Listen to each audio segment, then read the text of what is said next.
Bonjour. Cette vidéo est destinée à montrer aux transporteurs comment procéder pour s'enregistrer sur la plateforme. Donc, il clique sur transporteur. Après, il remplit le formulaire. Le statut, il a trois possibilités. Soit c'est une entreprise privée, soit un établissement public, soit une personne physique. On va dire que c'est une personne physique. Il doit entrer le numéro d'identification, donc soit son numéro de carte d'identité, de passeport, de permis, etc. Bon, supposons que ça, c'est la carte d'identité.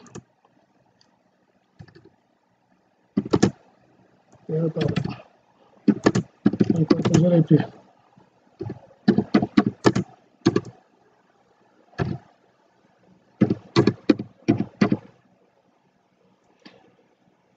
Alors, le nom ou la raison sociale.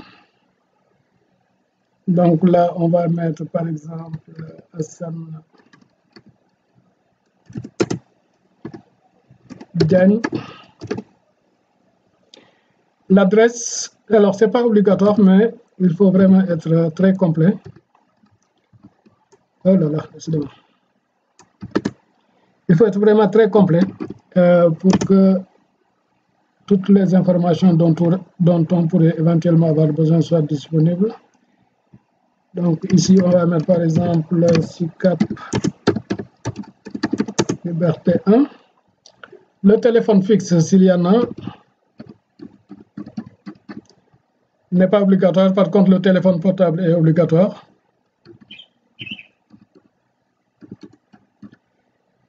Alors, le numéro de téléphone portable est récupéré automatiquement au niveau du nom d'utilisateur ou login. Ça veut dire que le transporteur peut l'utiliser comme nom d'utilisateur. Mais on lui conseille plutôt de changer parce que le numéro de téléphone, si on le connaît, on connaît ces numéros.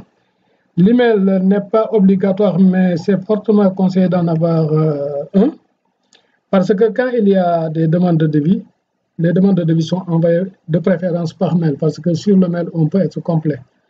Sinon, on est obligé d'utiliser un SMS qui est limité à 160 caractères. Il n'est pas sûr que le contenu de l'annonce tienne sur 160 caractères. Donc, vraiment, on demande aux gens d'avoir une adresse mail et la renseigner. Donc, par exemple, là, on va mettre comme adresse mail ad.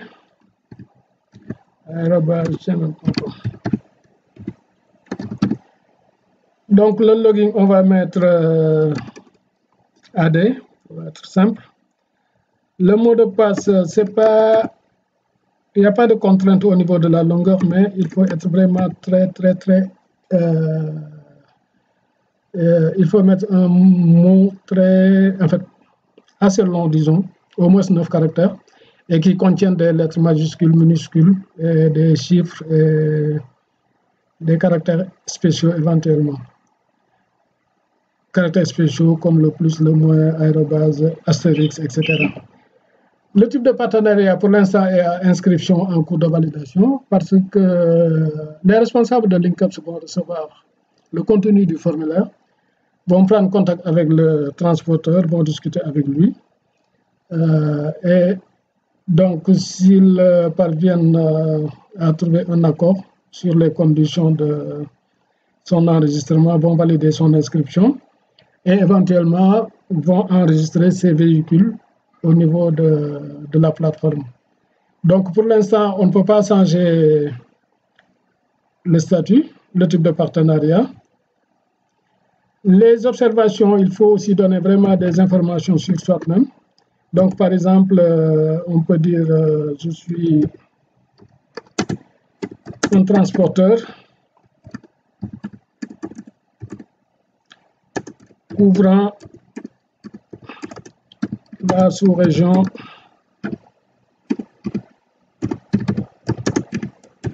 avec un parc de 25 véhicules. Et on peut vraiment continuer et puis être vraiment le plus complet possible. Une fois qu'on termine, et on va cliquer sur valider.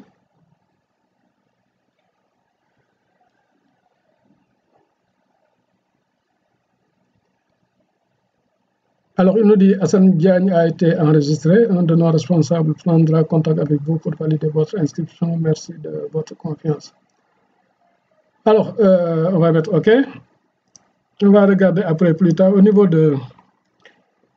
On va recevoir un mail. Les responsables de Linkups vont recevoir un mail pour pouvoir valider. Donc, si on regarde...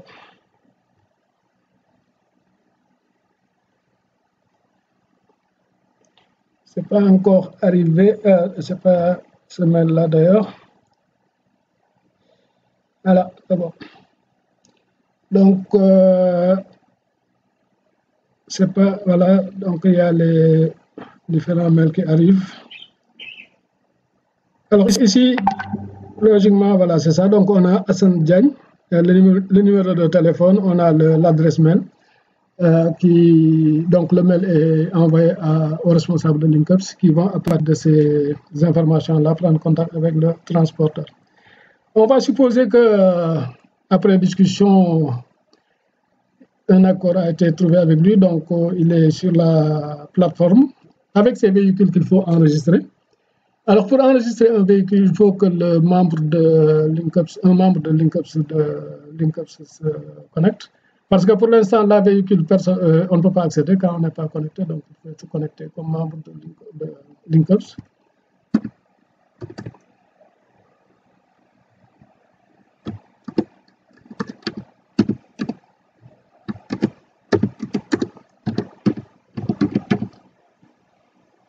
Alors, on va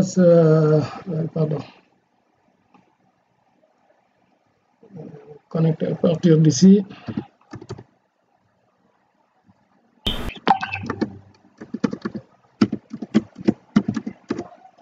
Donc, on met le mot de passe, on clique sur se connecter et puis on a le message de bienvenue. Donc, ça devient actif après, on va cliquer sur saisie.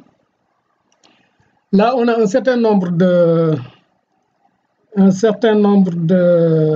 d'informations. Donc, d'abord, commencer par l'immatriculation du véhicule. On va mettre un numéro au hasard. Le poids maximum en charge, si on le met, par exemple 75 l'unité, on a les tonnes, on a les kilos, donc on met des tonnes. Le volume maximum, si on l'a aussi, on met ça. Et pour les unités, on a des litres, on a des mètres cubes, on a des hectolitres, bon, on met des mètres cubes par exemple. L'état du véhicule, on va mettre OK. Alors, on aura pris des photos du véhicule, donc on peut composer une photo avec les différents identités et on va ajouter la photo. Donc, supposons qu'on ajoute une photo, on clique, on fait envoyer. Donc, la barre de progression est à 100%, c'est terminé. Donc, après, on renseigne le modèle donc on a différents modèles pour ce qui est du véhicule. Alors, on sélectionne un modèle. Après, on sélectionne un type. Après, on peut sélectionner le sous-type, etc. Bon, la photo du véhicule est là. Après, on met des observations sur le véhicule cette fois-ci. Donc, on peut mettre par exemple en très bon état. Enfin, on essaie aussi d'être vraiment complet. Parce que après ces informations-là vont être exploitées par les expéditeurs pour regarder est-ce que les véhicules correspondent à ce qu'ils veulent transporter. Après, maintenant, on sélectionne le transporteur. Donc, je crois qu'on avait Hassan Diagne. D'accord, on sélectionne et puis après, on va valider.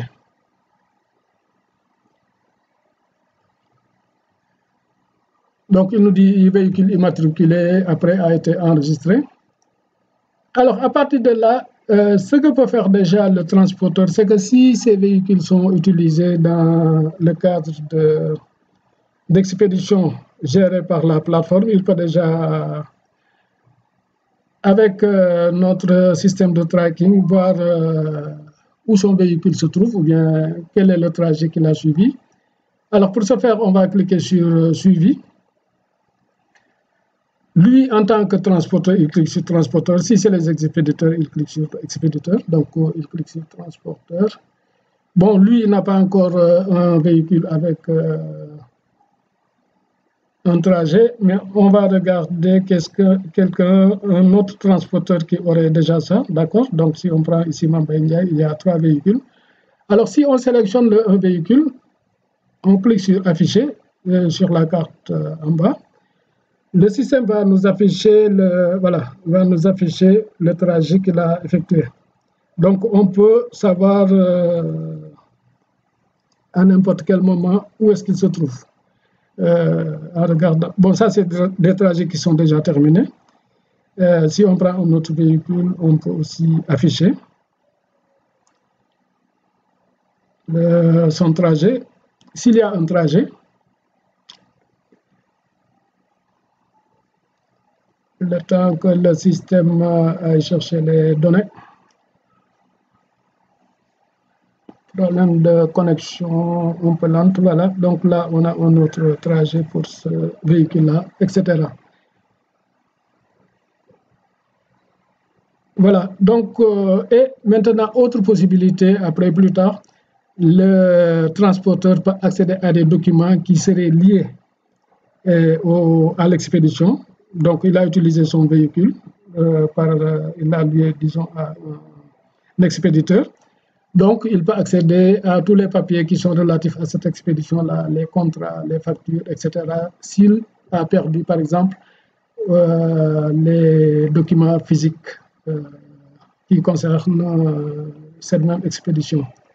Je vous remercie.